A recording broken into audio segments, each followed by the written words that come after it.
ٹھیک ہے، یہ سب سے بڑی نشانی ہے کہ جس کو میں نے بادشاہ چوز کیا وہ یہ کام کرے گا، جس کی وجہ سے بنی اسرائیل بہت زیادہ خوش ہوئے، کیونکہ اس تابوت کو وہ بہت زیادہ مانتے تھے، اور فرشتوں کے ذریعے یہ تابوت حضرت جو ہے وہ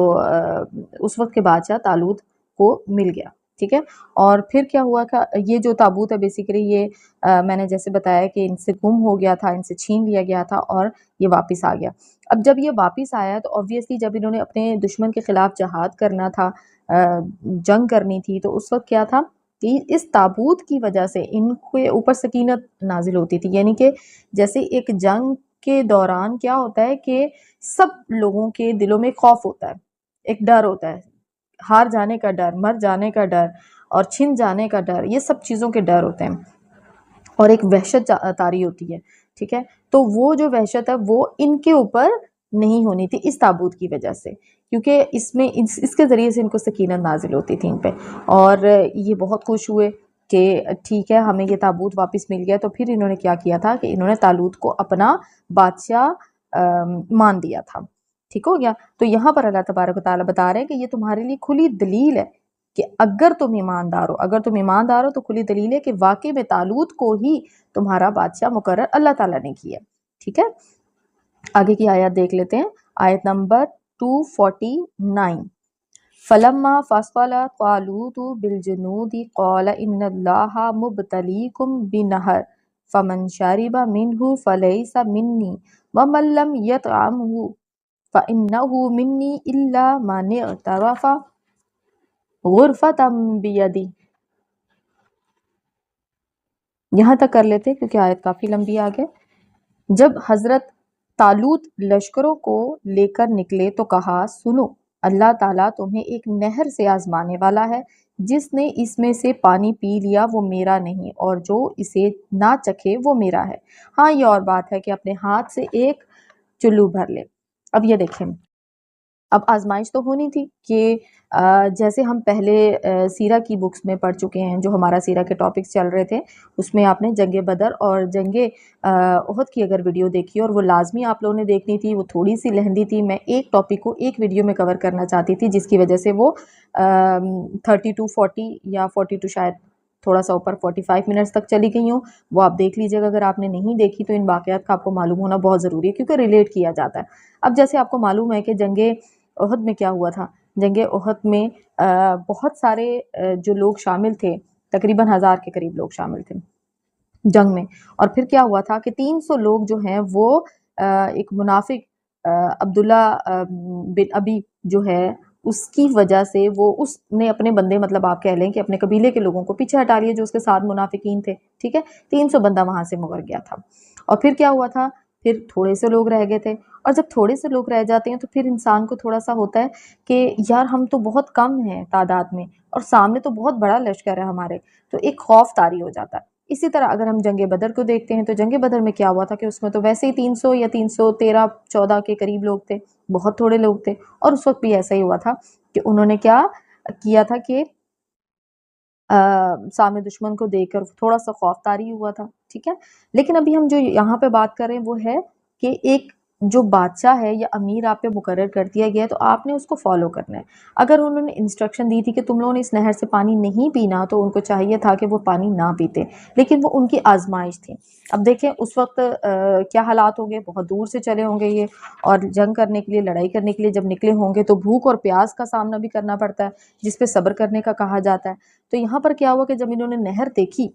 اور ان کو کہا گیا کہ نہر سے تم نے پانی نہیں چکنا، کہ جو مطلب میری بات نہیں مانے گا وہ میرے ساتھ نہیں ہے، جو مان لے گا وہ میرے ساتھ ہوگا۔ تو اب ہم دیکھتے ہیں کہ آگے کیا ہوا، کتنے لوگوں نے پانی پی لیا اور کتنے لوگ بچے۔ فَشَرِبُوا مِنْهُ إِلَّا قَلِيلًا مِنْهُمْ فَلَمَّا جَاوَزَهُ هُوَ وَالَّذِينَ آمَنُوا مَعَهُ قَالُوا لَا طَاقَةَ لَنَا الْيَوْمَ بِجَالُوتَ وَجُنُودِهِ قَالَ الَّذِينَ يَظُنُّونَ أَنَّهُمْ مُلَاقُو اللَّهِ كَمْ مِنْ فِئَةٍ قَلِيلَةٍ غَلَبَتْ فِئَةً كَثِيرَةً بِإِذْنِ اللَّهِ وَاللَّهُ مَعَ الصَّابِرِينَ۔ لیکن سوائے چند کے باقی سب نے وہ پانی پی لیا۔ یہ دیکھیں سب نے پانی پی لیا، یعنی کہ اس جو طالوت تھا ان کو انہوں نے فالو نہیں کیا، ان کی انسٹرکشن کو نہیں مانا اور پانی کو پی لیا۔ آپ دیکھیں ان کی آزمائش کیا ہے کہ حضرت طالوت مومنین سمیت جب نہر سے گزرے تو وہ لوگ کہنے لگے آج تو ہم میں طاقت نہیں کہ جالوت اور اس کے لشکروں سے لڑیں۔ اب یہ دیکھیں کہ جب انہوں نے پانی پی لیا تو obviously ان کے اندر وہ طاقت تو نہیں رہی، اور جس طاقت اور جس ولولے کے ساتھ وہ پیچھے سے لڑائی کرنے کے لیے آئے تھے، لیکن آگے انہوں نے جب امیر کی بات نہیں مانی اور پانی پی لیا تو ان کے اندر سے وہ طاقت اور وہ جوش بھی جاتا رہا، اور تعداد میں لوگ بہت کم رہ گئے، اور کہا جاتا ہے کہ تقریباً جو مومنین تھے وہ اس تعداد کے برابر رہ گئے جو اصحاب بدر کی تعداد تھی، یعنی کہ 313 کے قریب بتائی جاتی ہے۔ ٹھیک ہو گیا؟ اور یہ تقریباً وہی حالات اگر آپ ریلیٹ کریں تو وہی حالات ہیں، یہ اس وقت بتایا جا رہا ہے جب آپ صلی اللہ علیہ وسلم صحابہ کے پاس بیٹھے ہیں، جب ان لوگوں کو یہ آیات بتائی جا رہی ہیں، یعنی کہ اس وقت جو حالات ہیں اور جو پچھلی قوموں کے حالات ہیں ان دونوں کو اگر آپ ریلیٹ کر کے چلیں تو آپ کو بہت مزہ آئے گا اس چیز کو پڑھنے میں، اور آپ دیکھیں گے کہ کس طرح سے اللہ تعالیٰ نے پرانی قوموں کی مثال دے کر اس وقت کے لوگوں تک یہ بات پہنچائی تھی کہ ابھی تمہارے جو حالات چل رہے ہیں ان میں کیا ہے۔ ٹھیک ہے، تو اب یہاں پر دیکھیں آگے کیا ہوا تھا۔ لیکن اللہ تعالیٰ کی ملاقات پر یقین رکھنے والوں نے کہا کہ بسا اوقات چھوٹی اور تھوڑی سی جماعتیں بڑی اور بہت سی جماعتوں پر اللہ کے حکم سے غلبہ پا لیتی ہیں، اللہ تعالیٰ صبر والوں کے ساتھ ہے۔ بے شک دیکھیں جنہوں نے پانی پیا ان کی طاقت ختم ہو گئی، ان کا جوش ولولہ ختم ہو گیا، وہ پیچھے ہٹ گئے، لیکن جو مومنین تھے، جو اللہ تعالیٰ کی ملاقات پر یقین رکھنے والے تھے، رب پاک پر یقین رکھنے والے تھے، انہوں نے کیا کہا؟ انہوں نے کہا کہ بالکل ویسے ہی جو ہم جنگ بدر میں پڑھیں گے، جو ہم پڑھ چکے ہیں یا آگے واقعات آئیں گے، کہ جب تعداد دشمن کی زیادہ دیکھی اور اپنی کم تعداد کو دیکھ کر کہا یا سوچا کہ ہم تو دشمن سے بہت کم ہیں، ہمارے پاس تو وہ لڑائی کرنے کے ہتھیار بھی اس طرح سے نہیں ہیں جس طرح دشمن کے پاس ہیں، اور ہم تو ہار جائیں گے، ہمارے پاس تو پتہ نہیں کیا ہمارے پہ مصیبت آ جائے گی، ہم تو پتہ نہیں قتل ہو جائیں گے، شہید ہو جائیں گے۔ ٹھیک ہے، تو اس وقت کیا ہوا کہ جو مومنین تھے ان کے اتنے بیلیو اسٹرانگ تھے کہ ان کو پتا تھا کہ اگر ہمارا اللہ پر یقین ہے تو اللہ تعالیٰ ہماری مدد فرمائے گا، اور ان لوگوں کی مدد کی جاتی ہے جو کہ اللہ تبارک و تعالیٰ کی اوپر یقین رکھتے ہیں، اللہ تعالیٰ کی مشیت پر، ان کے اذن پر جو ہے وہ اللہ تعالیٰ ان کا یقین ہوتا ہے اللہ تعالیٰ پر۔ ٹھیک ہے، اور بے شک سب کچھ ہار اور جیت اللہ تبارک و تعالیٰ کے ہاتھ میں ہے، اور ان کی مرضی کے بغیر، اللہ کی مرضی کے بغیر نہیں ہو سکتا۔ اور اللہ تعالیٰ نے یہاں پر آگے کیا کہا ہے کہ اللہ تعالیٰ صبر کرنے والوں کے ساتھ ہے، جنہوں نے پانی نہیں پیا، پیاس لگی ہوئی تھی، سوچیں امیجن کریں کہ پیاس کی شدت ہے اور سامنے پانی ہے، حکم ہے کہ نہیں پینا تو نہیں پیا، آپ ان کے صبر کا لیول چیک کریں۔ ہم رمضان میں اس چیز کو نوٹس کر سکتے ہیں کہ جب پورا دن کا ہم نے روزہ رکھا ہوتا ہے، گرمی کا موسم ہو، پورا دن کا روزہ ہو، اور جب شام کو ہم پانی کا گلاس دیکھتے ہیں تو ہمیں یہ بھی بھول جاتا ہے کہ ہم نے روزہ کھولنا کس چیز کے ساتھ تھا، سنت کیا ہے، اور ہم کہتے ہیں کہ بس جلدی سے ہم کھجور کھائیں اور ساتھ ہی بس جلدی سے پانی پی لیں۔ تو وہ پانی کی شدت کو آپ امیجن کریں، اور پھر آپ اس سچویشن کو سمجھیں گے کہ کیا لیول ہوگا صبر کرنے والوں کا، کہ انہوں نے پانی کی موجودگی میں بھی پانی نہیں پیا کیونکہ حکم نہیں تھا۔ ٹھیک ہے، تو ہم آگے کی آیت میں دیکھ لیتے ہیں 250۔ وَلَمَّا بَرَزُوا لِجَالُوتَ وَجُنُودِهِ قَالُوا رَبَّنَا أَفْرِغْ عَلَيْنَا صَبْرًا وَثَبِّتْ أَقْدَامَنَا وَانصُرْنَا عَلَى الْقَوْمِ الْكَافِرِينَ۔ اب یہ دیکھیں یہاں پر دعا کا ذکر کیا جا رہا ہے، جب دشمن کے ساتھ جب ان کا جالوت اور اس کے لشکر سے مقابلہ ہوا، یعنی کہ اب دونوں آپ کہہ لیں کہ فریقین آمنے سامنے، ایک طرف جالوت ہے جو کہ آپ کہہ لیں کہ عمالقہ کی فوج کا سربراہ ہے یا بادشاہ ہے، اور دوسری طرف طالوت ہے جو کہ بنی اسرائیل کا بادشاہ یا امیر ہے۔ ٹھیک ہے، اب ان دونوں کا سامنا ہو رہا ہے، سامنا ہوا، اور مدد کس سے مانگی جا رہی ہے؟ اللہ تبارک و تعالیٰ۔ سب دیکھیں آگے دعا ہے، ربنا افرغ علینا صبرا وثبت اقدامنا وانصرنا علی القوم الکافرین۔ تو انہوں نے دعا مانگی کہ اے میرے پروردگار ہمیں صبر دے، ثابت قدمی دے، اور قوم کفار پر ہماری مدد فرما۔ یہ آپ نے جب ہم نے بدر کے واقعات پڑھے تھے، احد کے پڑھے تھے، اس میں ہم نے دیکھا تھا کہ اللہ تبارک و تعالیٰ سے آپ صلی اللہ علیہ وسلم دعائیں فرمایا کرتے تھے، جو خیمہ لگا دیا جاتا تھا آپ صلی اللہ علیہ وسلم کے لیے، اس میں وہ بیٹھ کے اللہ تعالیٰ کی مدد طلب کیا کرتے تھے فرشتوں کے ذریعے کہ اللہ تعالیٰ ہماری مدد فرمانا۔ ٹھیک ہے، اور دعائیں پڑھا کرتے تھے، اور اسی طرح سے یہاں پر انہوں نے دعا کے ذریعے اللہ تعالیٰ سے مدد طلب کی، اور دعا بھی لکھی ہوئی ہے، وہ آپ اگر آپ نے مصحف کھولا تو آپ اس کو ہائی لائٹ کر لیں۔ اب یہاں پر کیا ہوا کہ آمنا سامنا ہوا اور دعاؤں سے مدد طلب کی جا رہی ہے. اب آگے دیکھیں کیا ہوگا. آیت نمبر 251. فَهَزَمُوهُمْ بِإِذْنِ اللَّهِ وَقَتَلَ دَاوُودَ جَالُوتَ وَآتَاهُ اللَّهُ الْمُلْكَ وَالْحِكْمَةَ وَعَلَّمَهُ مِمَّا يَشَاءُ وَلَوْلَا دَفْعُ اللَّهِ النَّاسَ بَعْضَهُم بِبَعْضٍ لَفَسَدَتِ الْأَرْضُ وَلَٰكِنَّ اللَّهَ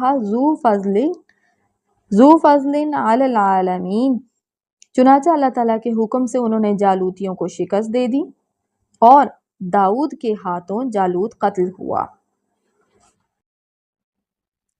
اللہ تعالیٰ نے داؤد کو مملکت و حکمت اور جتنا کچھ چاہا علم بھی عطا فرمایا. یہاں تک دیکھ لیتے ہیں ہم پہلے. اب کیا ہوا کہ دونوں فوجیں جب آمنے سامنے ہوئیں اور جو عمالقہ کی فوج تھی، عمالقہ کے لوگ تھے، ان کی طاقت میں اور فزیکلی بھی وہ بہت اسٹرانگ اور بڑی ان کی قد کاٹ تھے. ٹھیک ہے. اور اس دوسری طرف ہم دیکھتے ہیں تو جو طالوت کی یعنی کہ جو بنی اسرائیل کی قوم تھی وہ اس طرح سے نہیں تھے. تو یہاں پر کیا ہوا کہ جالوت نے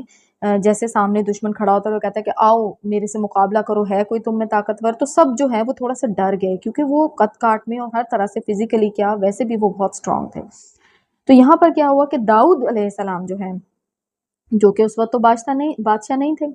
وہ فوج میں موجود تھے. اور یہ زیادہ تر مطلب ان کا ہوتا تھا کہ جنگلوں میں رہنا اور وہاں پہ یہ نشانے بازی جو ہے ان کو بہت ایکسپرٹ تھے یہ اس چیز کے. ٹھیک ہے. تو انہوں نے کہا کہ میں کروں گا مقابلہ. اب یہ کیا کرتے تھے، یہ نشانہ جب لیتے تھے تو جیسے آپ کہہ لیں کہ کسی کپڑے جیسی چیز کے اندر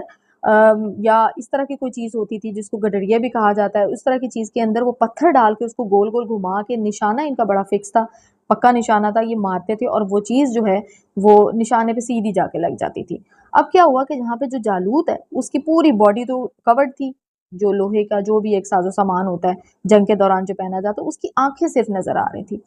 تو حضرت داؤد علیہ السلام نے کیا کہ اس جو چیز تھی ان کے ہاتھ میں جس کا انہوں نے نشانہ لینا تھا، اس کو انہوں نے گول گول گھمایا اور گھمانے کے بعد انہوں نے سیدھا جالوت کی جو ہے وہ آنکھ کا نشانہ لیا. اور اس کی آنکھ کے اوپر جب وہ نشانہ لگا تو وہ اس چیز کو برداشت نہیں کر سکا یا بعد میں مزید وار کیے گئے، لیکن جالوت کا جو ہے آن دی اسپاٹ ہی اس کا مطلب وہ مر گیا وہاں پر. ٹھیک ہے. اور جب سربراہی ان کا یا جو ان کا امیر تھا، جو ان کا بادشاہ تھا، وہی مر گیا تو پھر باقی فوج نے جو بھی اس وقت کا سین تھا، لیکن بہرحال جو جنگ تھی وہ اس وقت بنی اسرائیل جیت گئی تھی حضرت داؤد علیہ السلام کی وجہ سے. اور پھر اس کے بعد کیا ہوا تھا کہ داؤد علیہ السلام کو طالوت نے اپنی بیٹی دے دی، یعنی کہ ان کے ساتھ نکاح بھی کر دیا اور پھر اس کے بعد بادشاہت بھی مل گئی. ٹھیک ہے. اور ایک انعام و اکرام کی بارش ان پر ہوئی پھر اللہ تعالیٰ کی طرف سے. ٹھیک ہے. اور آگے دیکھیں وَلَوْلَا دَفْعُ اللَّهِ النَّاسَ بَعْضَهُم بِبَعْضٍ لَفَسَدَتِ الْأَرْضُ وَلَٰكِنَّ اللَّهَ ذُو فَضْلٍ عَلَى الْعَالَمِينَ. اور اگر اللہ تعالیٰ بعض لوگوں کو بعض سے دفع نہ کرتا تو زمین میں فساد پھیل جاتا. اب دیکھیں اللہ تعالیٰ کے اصول ہیں بھائی. زمین میں ایک گروہ فساد کرنے والا ہے اور دوسرا گروہ جو ہے وہ ایمان والا ہے، رائٹ پہ ہے، اور وہ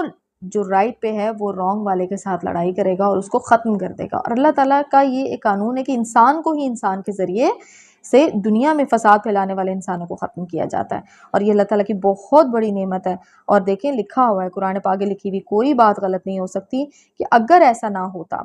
ٹھیک ہے، تو کیا ہوتا کہ دنیا میں فساد ہی فساد ہوتا ہر طرف. تو اللہ تعالیٰ کا قانون الہی جو ہے وہ ہمارے لیے فضل الہی ہے، ہمارے لیے تو وہ بہت بڑا فضل ہے کہ اللہ تعالیٰ ایسے لوگوں کو یعنی کہ شر پسند لوگوں کو ختم کر دیتا ہے انسانوں کی ہی ذریعے سے. ٹھیک ہے. آخری آیت ہے اس ہمارے پارے کی 252. تِلْکَ آیاتُ اللَّهِ نَتْلُوهَا عَلَيْکَ بِالْحَقِّ وَإِنَّکَ لَمِنَ الْمُرْسَلِینَ. یہ اللہ تعالیٰ کی آیتیں ہیں جنہیں ہم حقانیت کے ساتھ آپ پر پڑھتے ہیں، بالیقین آپ رسولوں میں سے ہیں. اب یہ دیکھیں یہاں پر یہ بتایا جا رہا ہے آپ صلی اللہ علیہ وسلم کو کہ گزشتہ جو واقعات گزر چکے ہوئے واقعات ہیں، کیونکہ دیکھیں یہ تو جو بھی بنی اسرائیل کا سلسلہ تھا، جو بھی ان کے واقعات ہم پڑھ رہے ہیں، یہ تو بہت عرصہ پہلے آپ صلی اللہ علیہ وسلم سے پہلے کے ہیں. ٹھیک ہے. تو آپ صلی اللہ علیہ وسلم کو یہ واقعات وحی کے ذریعے بتائے جاتے تھے جو کہ قرآن پاک یعنی کہ نازل ہو رہا تھا. اور اس وقت سب کو یہ معلوم تھا کہ آپ صلی اللہ علیہ وسلم نے یہ کتابیں نہیں پڑھی ہوئی ہیں، ٹھیک ہے، جب انہوں نے پڑھی نہیں ہے تو یہ واقعات ان کو کیسے معلوم ہو، کیونکہ ہمارے آپ صلی اللہ علیہ وسلم تو امی تھے، اور امی جو ہے وہ اس وقت اس طرح سے کتاب وغیرہ نہیں پڑھتے تھے وہ، ٹھیک ہے۔ تو یہ کیا ہے کہ اللہ تعالیٰ وحی کے ذریعے بتا رہے ہیں، اور یہ بہت بڑی آپ کہہ لیں کہ رسالت اور صداقت کا ایک دلیل ہے کہ آپ صلی اللہ علیہ وسلم ہی آخری نبی اور رسول ہے، ٹھیک ہے۔ تو یہاں پر آپ صلی اللہ علیہ وسلم کے ذریعے سے ان واقعات کو بیان کیا جا رہا ہے اور بتایا جا رہا ہے کہ کس طرح سے ان کو اس بات پر یقین کرنا ہے کہ یہی وہ آخری رسول ہے، ٹھیک ہے، یہی وہ آخری نبی ہے جن کا ان کی کتابوں میں تصدیق کی گئی ہے، اور وہ اس چیز سے خود کو جانتے ہوئے بھی انکار کرتے ہیں، ٹھیک ہے۔ تو یہاں پر ہم نے ہماری آیت نمبر 252 تک الحمدللہ ہمارا پارہ نمبر 2 بھی مکمل ہو گیا۔ اللہ تعالیٰ ہمیں اسی طرح استقامت عطا فرمائے، ہم سے راضی ہو جائے۔ ماشاءاللہ الحمدللہ ہم نے پارہ نمبر 30 پہلے پڑھ لیا تھا، پارہ نمبر 1 اور 2 بھی ہمارا مکمل ہو گیا، یعنی کہ ٹوٹل ہمارے 30 میں سے 3 پارے ہم نے مکمل کر لیے ہیں۔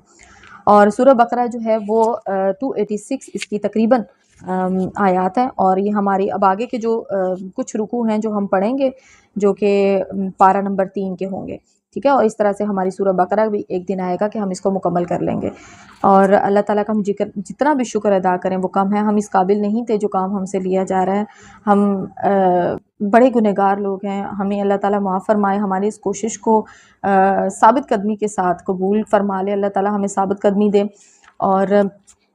آپ سب پلیز کوشش کیا کریں کہ قرآن پاک کو یار 20 سے 25 منٹ آپ پڑھ لیا کریں، کچھ بھی نہیں ہوتا، قرآن پاک اتنا وقت نہیں لے گا آپ کا، یقین کریں۔ ہمارے جو باقی کام دنیا کے ہو رہے ہیں نا، ان میں بھی وقت لگ رہا ہے، لیکن ہم جب دین کا کوئی کام کرتے ہیں نا، ہم اپنے وقت کو ایسے سمجھتے ہیں کہ شاید یہ ویسٹ ہو رہا ہے۔ آپ کا وقت جو ہے وہ ویسٹ نہیں ہوگا۔ ہم ماؤں کو علم دین کا ہونا بہت ضروری ہے تاکہ ہم اپنے بچوں کو بتا سکیں۔ اگر ہمیں ہی نہیں معلوم ہوگا تو ہمارے بچے تو ڈیپینڈ کریں گے کچھ